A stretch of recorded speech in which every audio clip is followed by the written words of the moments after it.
since the dawn of time and the crack of dawn.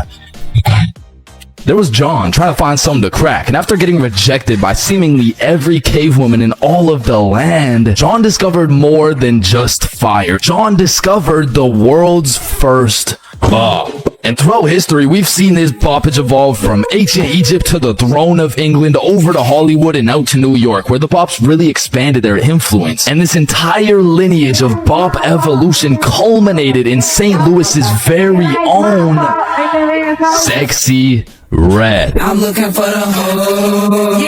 I'm gonna keep it a buck, bro. This bop, she got some bops, bro. Like, until Sexy Red, I never thought I would see a group of grown-ass heterosexual men talking about my coochie pink, my booty hole brown. Yeah. Oh, where'd the music go, guys? Put that shit back on. Now, the real problem isn't the influence these bops got on grown men or even grown women. It's the effect that it's got on the youth, bro. I mean, like, even when I was a kid, there was bops everywhere you looked. Like, plastered on the magazines in Walmart, playing on the radio on the way to school, in every music video ever. And the bops even secretly had influence over the toys, bro. Bop it! Twist it! Pull it! Oh, Oh, you're good! hell yeah. Shake it! Shake it! Pull it! Twist it! You're so hot right now. What? Shake it! What Shake the it. fuck? Pull it! Oh! What the hell? Bop it! Shake it!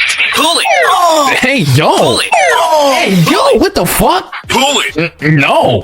What the fuck? Okay, fine. Oh, so close! What the fuck am I looking at? I don't even fucking know anymore. Oh boy, this is awkward. And as we all know, the moment we get into high school, we watch some of our dearest, most innocent childhood friends get consumed by the propaganda. And personally, it fully transformed someone from my life I never would have expected in a million years. Now, this story takes place in grade 10 at Stickman High School. And my school didn't fit all the different movie stereotypes. You know, we didn't have the popular kids. We didn't have too many kids shoved into lockers and shit. But if there's one thing we did have, it was bops, bro. Hot Cheeto munching, finger clapping, lip smacking bops, okay? I mean, like, we had some Hall of Famers in that bitch. Like, we had this girl named Wendy, bro. And the thing about her is when D called, Shorty answered, bro. There was also this girl named Mercedes, and of course everybody wants a test drive. We had a girl named Heaven, and shit, you already know all the dogs are getting let in. There was a girl called Charity, but her real name was Megan, you see what I'm saying? And then there was Olivia, and god damn, bro, because who she letting hit?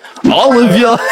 Fuck, that shit sucked. Yeah, my fault. But for real though, Olivia was like the bop final boss, bro. Like Bopzilla, fucking Boptimus Prime, if you will. And for a little backstory, I met Olivia on my very first day of high school. You know, I got my best fit on. I'm the freshest of all the freshmen walking through the halls of my brand new stomping grounds. When I start to feel some eyes on the back of my head, I turn around. Boom, Olivia right there, just in my face. Hey, Chains. We didn't go to the same middle school. We had never interacted before, and she knew my name. Shit, I'm feeling like him right now, bro. I'm not gonna lie. Hey, what's up? What's your name? It's Olivia. Okay, nice to meet you. I'll see you around. Bye. That very night, I get a new request on Snapchat, and it's none other than Miss Olivia. I accept it. We get to snapping back and forth, and she starts flirting with me a little bit.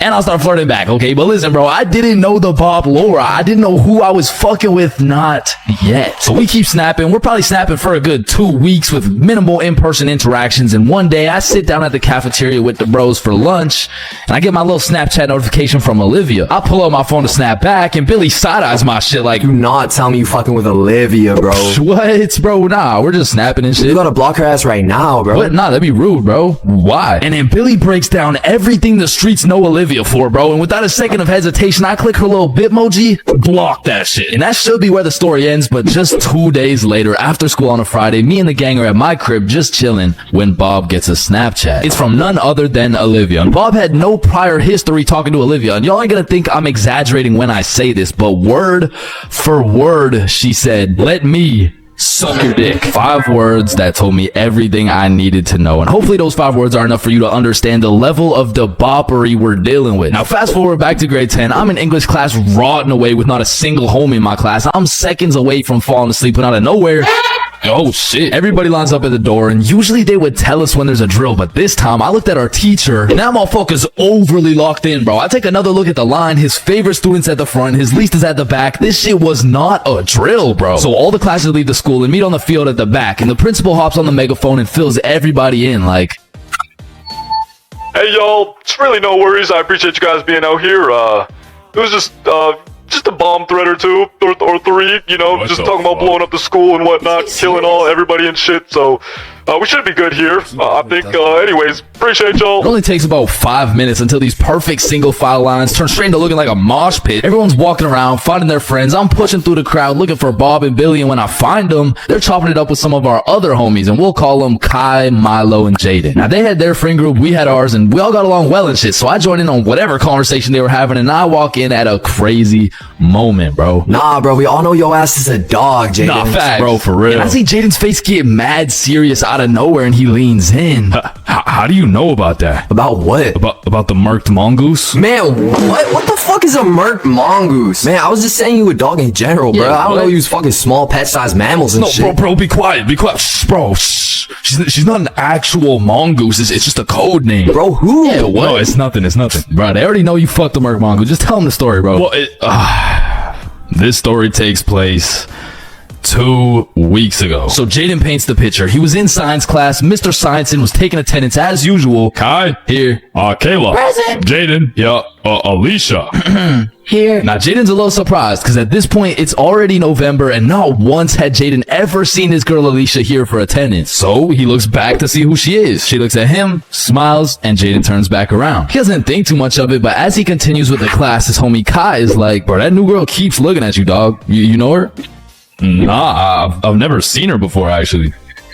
And just like the Olivia situation, Jaden goes home to see a new request on Snapchat. Alicia has added you as a friend. Now, Alicia and Jaden start talking, but Jaden is not telling a soul because Alicia is friends with Mercedes, and Mercedes is friends with Wendy, and Wendy's friends with Charity, and Charity's friends with Heaven, and Heaven is friends with Olivia. In other words, Alicia was a core member of the Bob Fengers, and Jaden knew this. So it was a weird situation. They would snap all the time, sending messages back and forth, but every single time Alicia would show up to class, they were strangers. Until one random Friday where Jaden's in science class drawing Punnett squares and genetics and shit. Yo, Jaden, new girl told me to give you this. What the hell? It read, meet me in the girls' bathroom in 5. Alicia gets up out of her seat, exits the class, and leaves Jaden with 5 minutes to decide whether or not he will...